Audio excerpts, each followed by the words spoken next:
যে নবী আলাইহিস সালামের মধ্য দিয়ে বাংলাদেশ ইসলামী ছাত্র শিবিরের কেন্দ্রীয় সভাপতি জাহিদুল ইসলাম বলেছেন, বিভিন্ন বিশ্ববিদ্যালয়ের ছাত্র সংসদে শিবিরের বিজয় প্রথম রহস্যই হলো মহান আল্লাহ তাআলার ইচ্ছা। এরপর এসেছে শিক্ষার্থীদের আস্থা ও বিশ্বাস। সোমবার সকালে ঝালকাঠি শহরের একটি কমিউনিটি সেন্টারে ছাত্র শিবির জেলা কমিটির উপশাখার দায়িত্বশীল সমাবেশ শেষে সাংবাদিকদের সঙ্গে আলাপকালে এসব কথা বলেন ছাত্র শিবিরের সভাপতি জাহিদুল ইসলাম। তিনি বলেন, সংগঠনটি শিক্ষার্থীদের আকাঙ্ক্ষা ও মানসিকতা বোঝার চেষ্টা করেছে, তাদের পাশে থেকেছে এবং তাদের প্রত্যাশা অনুযায়ী পরিকল্পনা সাজিয়েছে। জাহিদুল ইসলাম আরো বলেন, 5ই আগস্টের পর থেকেই শিবির বিশ্ববিদ্যালয়গুলোতে ছাত্র সংসদ নির্বাচন পুনরায় চালুর দাবি জানিয়েছে। শিক্ষার্থীদের প্রত্যাশা অনুযায়ী ইস্তেহার তৈরি করা হয়েছে এবং নির্বাচনের পর সেই অঙ্গীকার বাস্তবায়নে কাজ চলছে। তিনি বলেন, শিক্ষার্থীদের বিশ্বাসের প্রতিফলনই হবে প্রকৃত বিজয়, আর সেই লক্ষ্যে কাজ করছে সংগঠনটি। আগামী দিনগুলোতে ছাত্র সংসদ নির্বাচনে এই ধারা অব্যাহত থাকবে জানিয়ে তিনি আশাবাদ ব্যক্ত করেন। সমাবেশে ঝালকাঠি 2 আসনে জামায়াতে ইসলামী মনোনীত সংসদ সদস্য পদপ্রার্থী নেয়ামুল করিম সহ স্থানীয় নেতৃবৃন্দ উপস্থিত ছিলেন।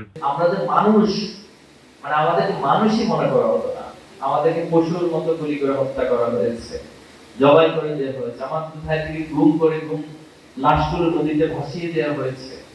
মানে এমন কোন নির্মম কাজ নাই যেটা বিগত সময় আমাদের সাথে করা হয়নি। ডেস্ক রিপোর্ট, দৈনিক ডেস্টিনি।